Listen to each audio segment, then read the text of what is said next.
Hello, everyone. Welcome back to the channel. This is episode 2 of the Amit Kukreja show. Episode 1 was Tom Nash, and episode 2 is a good friend of Tom Nash, which is Dominic, host of the Dominating Your Investments YouTube channel. Came across him randomly on YouTube, saw him talking about Palantir, really liked his analysis, really liked his thoughts. And also, he's in cybersecurity sales for his day job. So he has some unique insights in the industry of cybersecurity that I think will be interesting to talk about for when it comes to Palantir. So, hey, Dom, thank you for hopping on the show. Yeah, no, thank you for having me. And as everyone knows, if they've seen me on YouTube or Twitter, I love talking about Palantir. So it's an easy discussion. So let's start from there. Let's start a little bit before that, and then we'll get more into Palantir. Cybersecurity sales. Can you define what that is as a full-time job, and also answer why you got into that industry?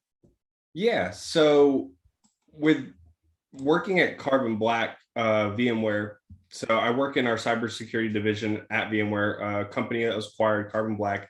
Previously, I'd worked at Dell Technologies, selling Cylance for 3 years, and then a little bit of CrowdStrike when that partnership arose, and then VMware purchased Carbon Black. So that became the new staple within the Dell Technologies umbrella. And for cybersecurity, it really all starts at the endpoint. We have laptops, we have desktops, we have mobile phones. 75% of breaches still happen today at the endpoint. But attacks are happening so much.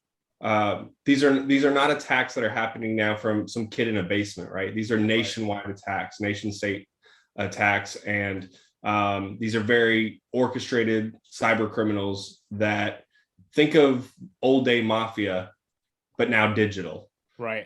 That's what we're trying to prevent. And there's a lot of different things that go into cybersecurity. There's not one silver bullet by any means. Anyone with a security background understands that it's defense in depth and in layers. So you really have to make sure that you have an environment that is fully connected to where you have visibility to everything that's going on, from your internal network to the cloud, to your endpoints, your users. So there's a vast amount of different types of security needs that an organization needs to fulfill. That's why a lot of customers have a lot of different vendors. So what you're seeing in the marketplace today is companies like VMware and others trying to have a platform approach where we really can offer every bit of the environment being visible and being able to respond very quickly. Right. So I've been doing cybersecurity sales for now about 7+ years. Recently just took a promotion onto our marketing team to work with product development. So that's kind of my background on cybersecurity. And when it comes to the sales portion, I'm assuming you kind of naturally have to learn how to like pick up the phone and like get the numbers in and like actually get those sales done. Or is it a little bit different in cybersecurity sales? Yeah. So, there's different levels of business sales. You have your SMBs, you have your mid-market, then you have your enterprise, your global. Right. I've covered the gamut over my 20 years of sales history. And then you also have state and local government and healthcare. And so security means something different to all of those different industries. Right. What we're seeing now in the media and seeing more visible is that anybody's susceptible, whether it's mom and pop's grocery store down the road, or if it's Target. So it's important for everybody because it impacts us all, right? Consumer to business. And once again, this is nation state attacks, right? These are people are on the dark web getting hired, getting paid to basically be, moles or people who are learning how to just do social engineering and deploy ransomware, deploy known good applications that actually start a malicious payload once that user clicks on that spreadsheet that looks like it's an Excel accounting document, but it's not. It then opens up PowerShell, which is a known good application, but can easily be utilized for malicious intent. And then I got a hold of your network, right? Right. So it's a different sales approach for each industry, right? A lot of times you're going to start from the IT manager or admin, from small, medium business up into mid-market, and of course the security teams. But the higher you go up, the more you're going to start with the CIO, the CFO, and CTO, and then they're going to kick it back down to, the security team and the infrastructure team that you're going to end up ultimately working, and then coming back to them to present to, right? So it just really depends, because each sector views it differently and also has different types of budgets. So state and local government, a lot of state and local governments are very susceptible to ransomware and other attacks. And they're using legacy antivirus still, like Trend Micro, Symantec. Is Norton still a thing, or are they gone out of business? That's Symantec, yeah. So okay. Symantec got sold off to Broadcom. Broadcom bought them. But that's legacy-based antivirus, without getting too technical, that can only stop known bad attacks, right? Signatures that have been uploaded and said, hey, someone's been infected here, we need to patch this. Whereas really in today, you're looking for an AI-driven solution that can identify not only zero-day attacks, but really understand what your applications, your users should be doing, and how those should be behaving in your network itself. Right. Kind of a good segue into Palantir from their security capabilities. One of the things that they're really known for is their least privilege or role-based access. Right. So you may work in sales and I may work in accounting, and there's certain stuff that we shouldn't be seeing it within our internal information. And if Foundry is the operating system that we're building on top of and have integrated our ERP systems, our Salesforce, and other products, that's all going to be very secure, highly encrypted, and segmented based on your roles in the organization. Yeah. So a lot of maybe what you've heard is a concept called zero trust, right? Making sure you are who you say you are. Then I'm going to have you have credentials with using your phone for two-factor authentication or some other form to say it really is you signing in on this device. You have access to this application and should, and verifying that. Is that ultimately, and I guess we'll go full into it now, ultimately what made you pull the trigger on making the investment? Is it, I mean, there's probably a lot of reasons, but is it that cybersecurity background matched with Palantir's main focus to keep people secure? And so for context, I saw today in an old article that apparently they were used to find Bernie Madoff and capture him in 2008. And I didn't even know that. And I came across the article today, and I'm like, this company has been staring us, plain in the face in terms of doing this stuff. So does that stuff influence your decision?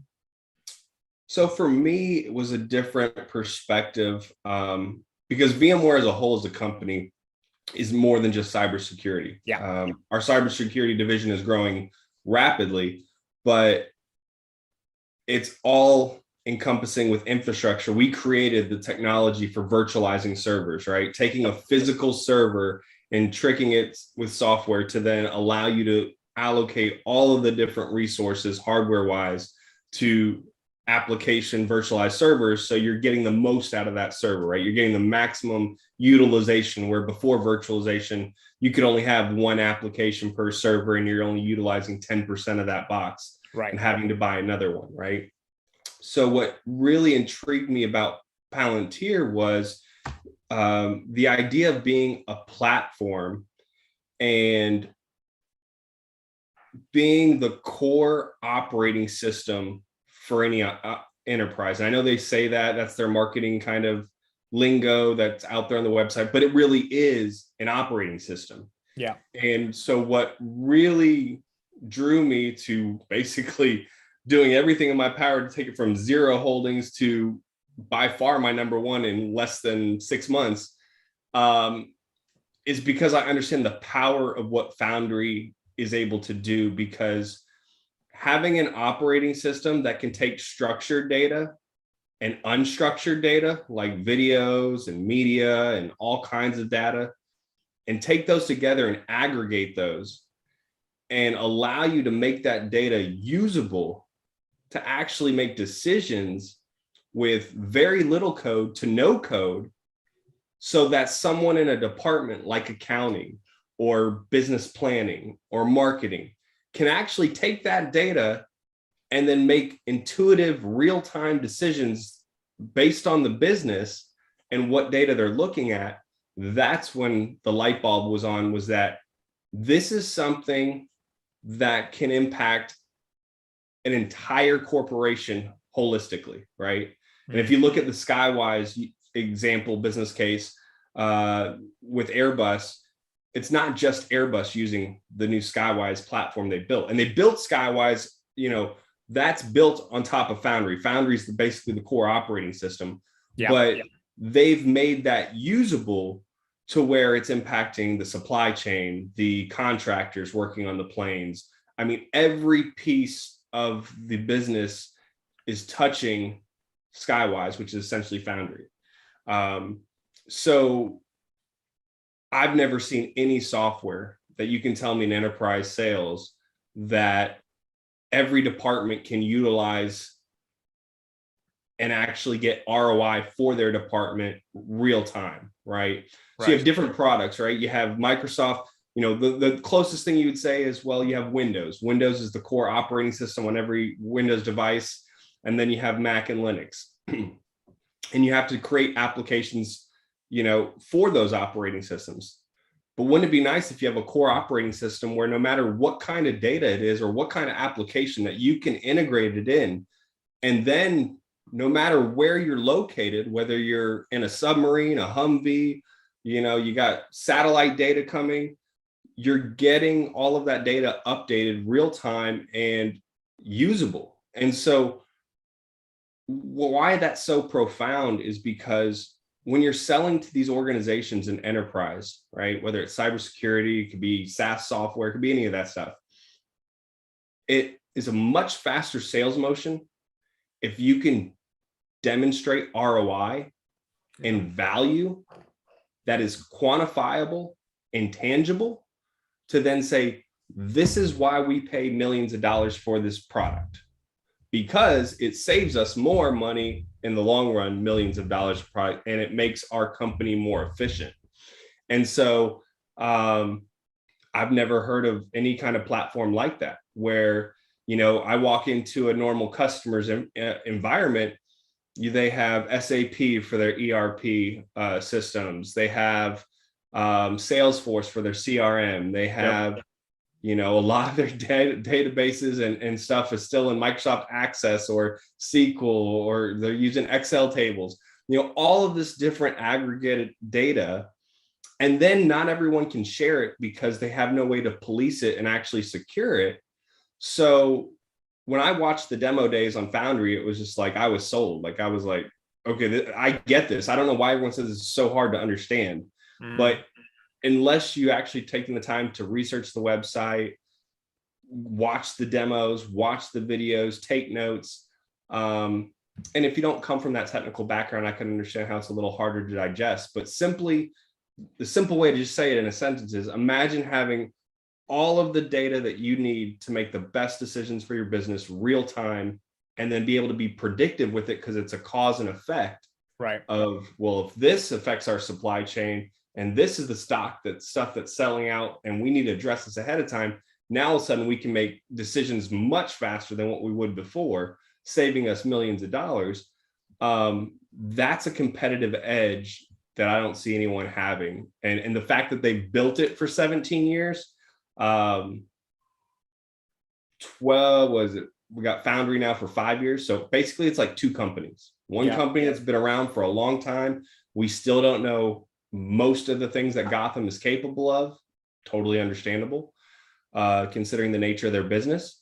But then Foundry's like this fast-paced growing startup that's only been out for 5 years. And here it is, it's growing almost double the rate on their commercial customer base year over year. This was another thing that jumped out at me, was their customers are spending on average $7.5 million a contract. Yeah. I don't know any other company that can say our average customer spends $7.5 million. It seems like it's pretty valuable. I want to push back on something given what people may be thinking. So in the simplest way to describe it, you're like, okay, if I'm a supply chain company, I put on Foundry, it tells me what stuff I'm short on, and then I make sure to not run out of it so I don't lose money in the future. If it is that simple in a nutshell, even if the software is complex, why isn't it susceptible to either a regular IT department within the company, just like figuring out how to manually code that data so we know what stocks are short on supply, or a really big incumbent easily making a mock-up of it like a Microsoft or Amazon? What would make Palantir stand on its own 2 feet? So it's the operating system, right? The operating system software itself is like multiple tools and stocks that you've probably seen out there. So for instance, when you look at how, and it's really a 3-pronged approach, right? You have Gotham for government, Foundry for commercial, but Apollo at the edge is really what makes everything so distinct and different in the world when you look at this software together as a platform. So Apollo is the edge computing, an edge platform, edge AI, I would call it, that allows, and I don't truly understand how they're able to do this exactly, but it's able to continuously do updates on a Foundry environment real time, no matter where you're at. So like most situations where if I don't have cloud infrastructure or a cloud connection or internet connection, how can I get updates? Right. And with doing the continuous updates, it's kind of similar to like a company like JFrog doing their I forget, their liquid deployments or whatever they call it, where it's auto life cycling the software and making sure that everything's up to date at all times and without hiccups, right? And testing before to make sure that, hey, we're not going to deploy something that's going to crash something, right? Because this has to be the most reliable platform possible when you take into consideration what they're doing with the government and all those 3-letter agencies. That's another thing that gives me peace at night, knowing here's the platform for 17 years that has protected our country. I feel pretty good about their security protocols, right? Yeah. So I think they got security down. But what keeps them from being copied or someone else trying to do what they do is, one, 17 years of thought went into this and building it. I mean, for the first 3 years, they didn't collect a dollar. They just, they knew what they wanted to make. They knew they wanted to make the best solution that was not a consulting service, but an actual software that could help with tracking terrorists and other anti-laundering, money laundering, and other fraudulent behavior. And then Foundry comes on years later on the scene of, hey, we can take a lot of these same principles and we can help commercialize and help businesses understand data better, because ultimately that is what Gotham is allowing them to do in the field, is making those wiser decisions in combat and overall from satellites and all of the stuff that goes into it. So I don't think anyone can actually recreate that with all the patents they have.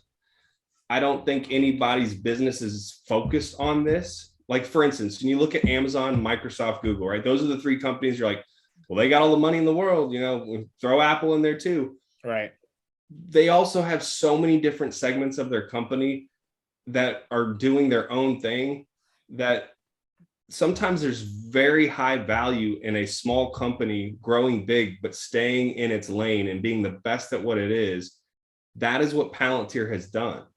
And I think their leadership is, quite frankly, second to none. So I don't see anyone, you know, they have the track record. Who else is going to have a track record with our government like they do, right? Yeah.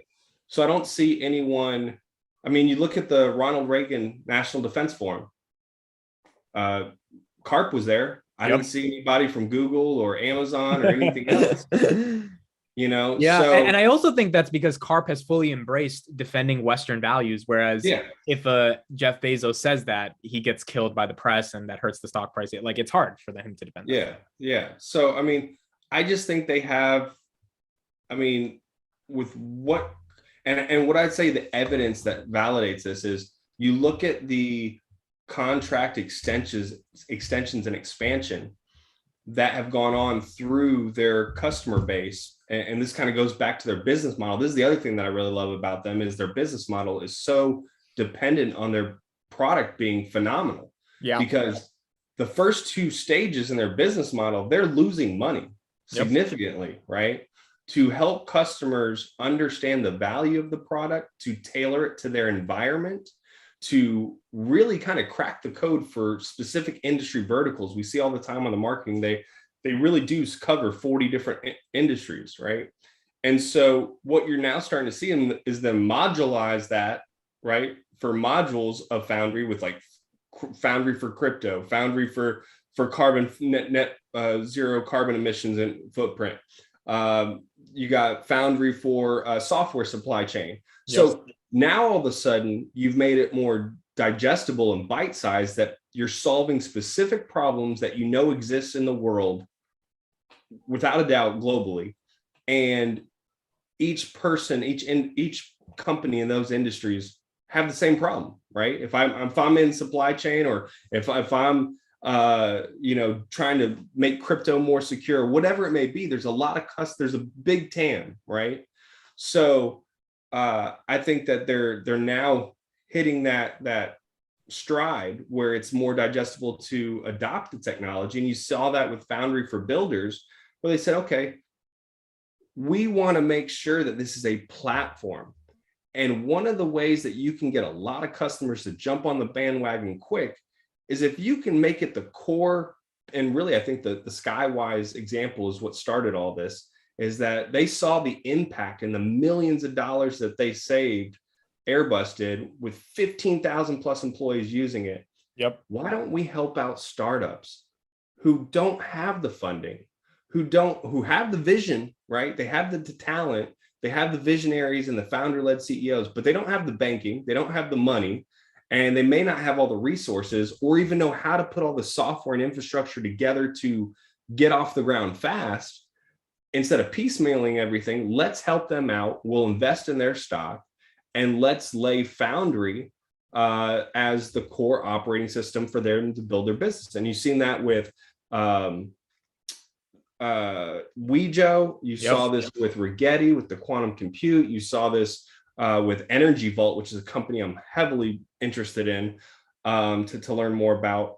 And they're picking very important industries that are riding tailwinds into new and emerging trends that we're going to see. We're going to see things happen with crypto. We're going to see things happen with quantum compute. We're going to see things happen with health life sciences and more health breakthroughs than ever before, and personalized medicine. So they're not just throwing money. The media kind of made it seem like they were just throwing money willfully at any SPAC because that was the cool thing to do, and that's how they're driving their revenue and their growth. But they're picking very specific companies. Like, let's take, for instance, the DuPont Therapeutics, right? The new deal they just announced. Yep. A new partnership. So I haven't dug super into it. I just read the article about it. And what was really interesting was Palantir commented on why they chose them. The head of their biology and life sciences division said, DuPont Therapeutics, they do what's called biology concentrates, molecular concentrates. And I honestly don't know what that is because I haven't taken time to fully. It's basically taking molecules and diluting them and trying to do drug discovery within the liquid of the molecules. Okay. Yeah. So totally different way than what, say, Schrodinger would do with physics and software, or Abcelera would do with antibodies and software and AI. So they said, and they commented that we really feel like they're doing something unique in the health life sciences field, and we think they're onto something, and we want to help them grow their business, and we want them to succeed. And one thing we can say that we've learned from history in the last 2 years, maybe 3 years, of watching these SaaS-based companies really blow up and do well so quickly, the companies that are customer obsessed and customer focused and have revenue models that are consumption based, they do very well. Right. Right. Especially in the beginning, when they're not focused on getting profitable, but just getting a ton of market share and getting people so integrated with their software to the point where they can't leave the software at that point. Correct. And going back to that business model, so we go through acquire, expand, and scale. Acquire, they basically don't make any money, but they're getting to basically do a free POC, right? They're getting their forward deployed engineer in there. They're doing that proof of concept. They're getting it deployed quickly and start figuring out solving problems for the customer. Then they go into the expand stage where they start really tailoring it to more critical problems in the business, other departments, expanding out to other segments. And then after the proof in the pudding has happened over these 5 or 6 months, then all of a sudden it goes to the scale and it goes company wide. And that's when they make all their money back, and their gross margins are 78%. Yeah, it's about 80%. Yeah. So that's pretty darn good when you consider all the money they're losing on the front end of that sales motion. And they're speeding the sales motion up, as we've seen with just the product is it's so much better now with deployment with Apollo, that they're getting through those first 2 stages. Some companies are even skipping the second stage and say, let's just sign the contract. Like, let's go. Right. It's almost like they're consulting in the very beginning with getting them to realize how the product could help the company and giving them a couple months to really integrate it. And then it's becoming an actual sale. So like they're doing the hard work of getting you to realize how much money you're going to save. And then once you realize that, then you just buy the product because you're going to save money. Well, and why that business model is so unique is I've really never seen it at this scale to where, think if their product was horrible or had any kind of failures, they would never get to stage 3. Yep. And they would keep losing money and losing customers, right? Yep. But what we've seen is once they get to stage 3, all of a sudden the big contracts get signed and it's a multi-year contract. And what people forget is that, I did a video on this on my YouTube channel, was as the years go by, the contribution margin goes higher and higher and higher. Can you explain what that is, contribution margin? Yeah. So I wish I had the definition in front of me, but it's basically I'm going to try to rattle it off memory. It's the, I'm going to look it up right now as well. It is computed as the selling price per unit minus the variable cost per unit. Yes. So basically the selling price versus the cost of goods that it is to make that, right? Right. So it's the profit margin, essentially, in a way, of just that product, right? Of that service. Right. And so once you've done the hard work of getting them set up, you put people out there, you've consulted, you've gotten them using other, that's all money out of your pocket that you're not getting. But once you go to scale phase and you're in these multi-year contracts, you've done all the hard work. Now what they're going to do is they're going to find other ways to use this product and come back and say, can we use this for, the factories? Can we use this for our laboratory? Like I think we have other use cases here. And what you see is the expansion of the company's use cases keep growing.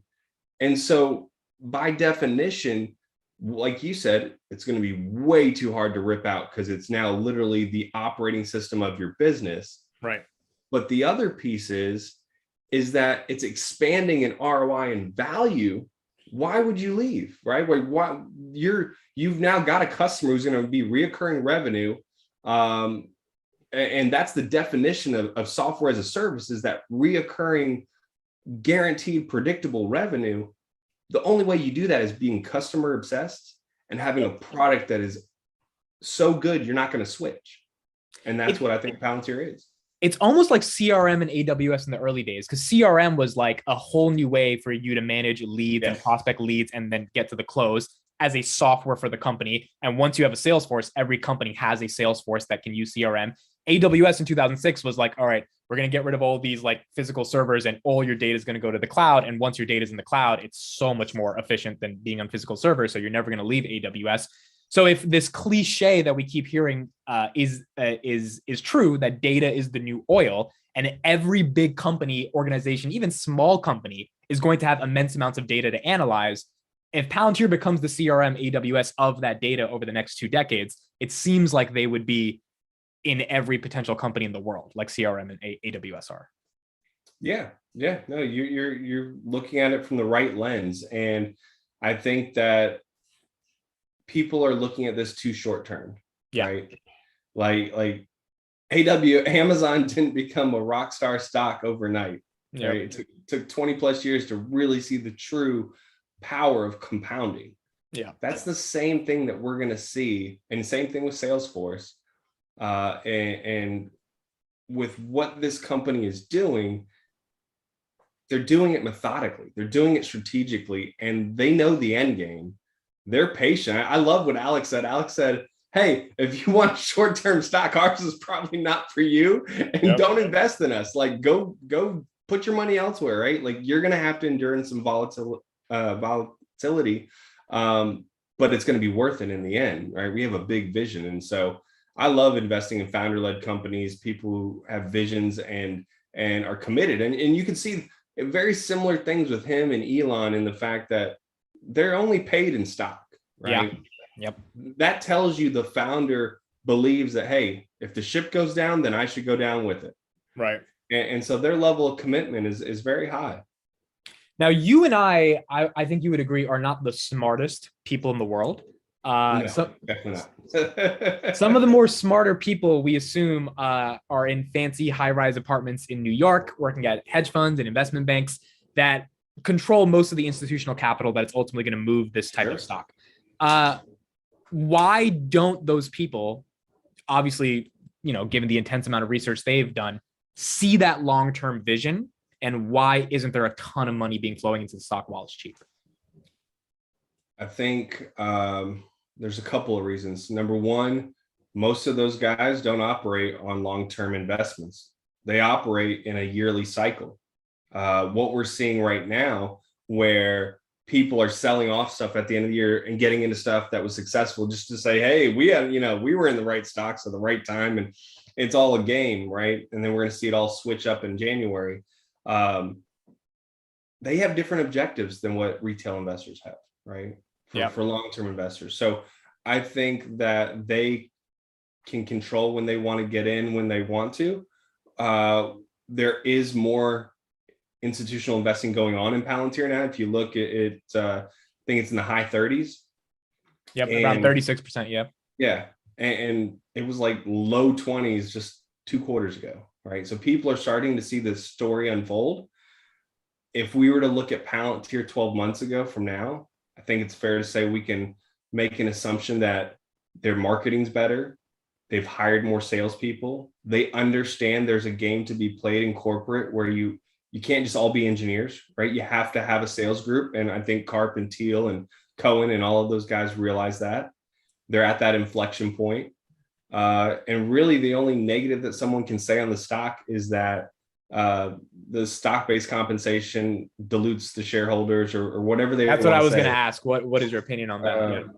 But I'm fine with it because I'm in it for 20 plus years.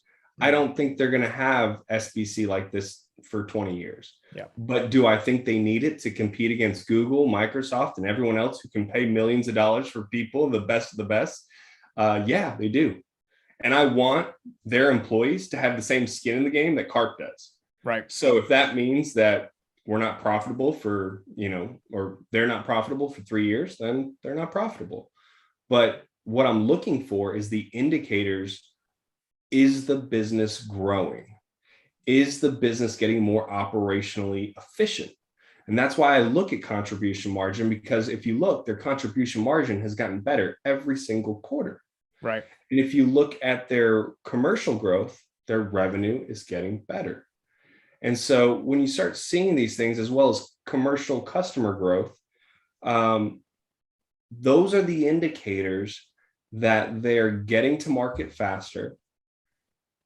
Customers aren't leaving and they're buying more as they go through the scale phase. And the company is being very methodical on who they invest in from a SPAC perspective. Most of their SPACs have done okay. And if you look at their customer base from a commercial standpoint, a lot of those customers have had great earnings releases lately. Yeah. So those are the things that I look for. I'm more qualitative than quantitative. I believe if, another thing that where I do go quantitative is debt. They have zero debt. right? Yeah. Zero debt, 78% gross margins, and you're growing at 49% year over year. Check, check, check. Yeah. You know, so everyone's hangups either on, well, I'm impatient. The stock is now it's 18, now it's 19, it just can't crack 20. You know, I'm paying attention to, okay, they just got a whole bunch of new patents approved this past couple days that they had for networking segmentation. They are making more partnerships. Their SPAC companies are getting approved. Now they're going public. So we'll see some residual from that. Yep. So I just want to keep seeing progress. And if they continue to keep putting information out there and showing progress and getting the word out, the product will stand on itself. It's just a matter of time. And so it's not my only stock. You know, I have like 50 plus stocks, but it is 12% of my portfolio. But I think it checks a lot of boxes. You know, when I went through my investing scorecard, I got the second highest score at like 86. And I think NVIDIA was 87. So. Yeah, no, it makes sense to me. Last couple questions I have. I talked to Tom about what it would take for them to become $1 trillion company, and he says they have to give some type of consumer product. Do you see like a world in which they actually go consumer? And do you think they're kind of playing with these SPACs to kind of test like a foundry for builders? What does that look like for consumer? And they're dabbling in the water there. Yeah. So me and Tom had a fun conversation about this, and I go back and forth. He kind of checkmated me just on the fact that when we were talking about this exact topic, he pulled up the top 100 biggest companies by market cap. Yep. And I think almost all of them, or at least the top like 50, had some kind of consumer reach and product. So I didn't have much to stand on after that point. So Tom, if you're watching this, for now, you're right. You are right. And I do think that I think they'll have a consumer product. I think they will get something. I keep saying I'd like them to fix my email problem, make email more efficient in communication. Right. But I think that they're going to make more partnerships with more companies and make their products better. And I think we'll eventually see that trickle down to the commercials, the actual consumer side, right? And it's just not the top priority right now. Yeah, I agree. You know, they have to really crush that Fortune 500 and get that. Then, start, they're already starting to build products, platforms, and solutions through other companies. So you're basically seeing founder as a byproduct of other companies and what their product is built, right? You look at Wejo, I would anticipate Wejo to have something very similar to what Airbus has done with Skywise. And that's their, core product, right? Right. So I do think they will do that. I still am not 100% sure that they have to have a consumer product to be $1 trillion market cap. Just because their SPAC investments and how they're essentially being the bottom foundation of whatever product you want to put on there and send it out as a company can be done. And there's limitless to that, right? Right. I just like if AWS was its own company, I think we could pretty much agree it's close to $1 trillion company. Yeah. Right. And if they're the natural operating system, the ontology, as they call it, for every single company, like that seems like it can get there close. Yeah. So, and if they don't, they don't. Like, I mean, I'm not trying to think of the word here. I won't be disappointed if they end up being a $500 billion company and that's where they max out, right? Yeah. I got in at an early stage. I think this company has a long way to go. Definitely think there'll be more volatility. My only bear case is if the leadership team leaves. I just think there's a lot of untapped stuff. So as long as they keep hiring the right people, keeping the people there, and if that means by SBC, so be it. They have something special that I mean, if you watch their company culture videos and everything else, like they're what companies want to be when they get too big and they can't be that anymore. So if they keep that company culture and keep everything in check, it's just a matter of time, in my opinion. Okay, I think that is the best way to end it. Thank you so much, Dom, for being on the second official episode. I'm sure people are going to get a lot of good insights, especially from someone who's in cybersecurity and sales and kind of understands the industry at a deeper level. And yeah, this was awesome. Thank you so much for being on and sharing your insights. No problem. And don't forget, also go subscribe to Dominating Your Investments. Yes, that's going to be the first link. If you like this channel and my channel, please check the description, subscribe to Dom, check him out. Gives an awesome analysis. I love his channel. I watch his videos. So hope you guys check it out as well. And we'll see you on the next one. All right. Thanks. Bye-bye.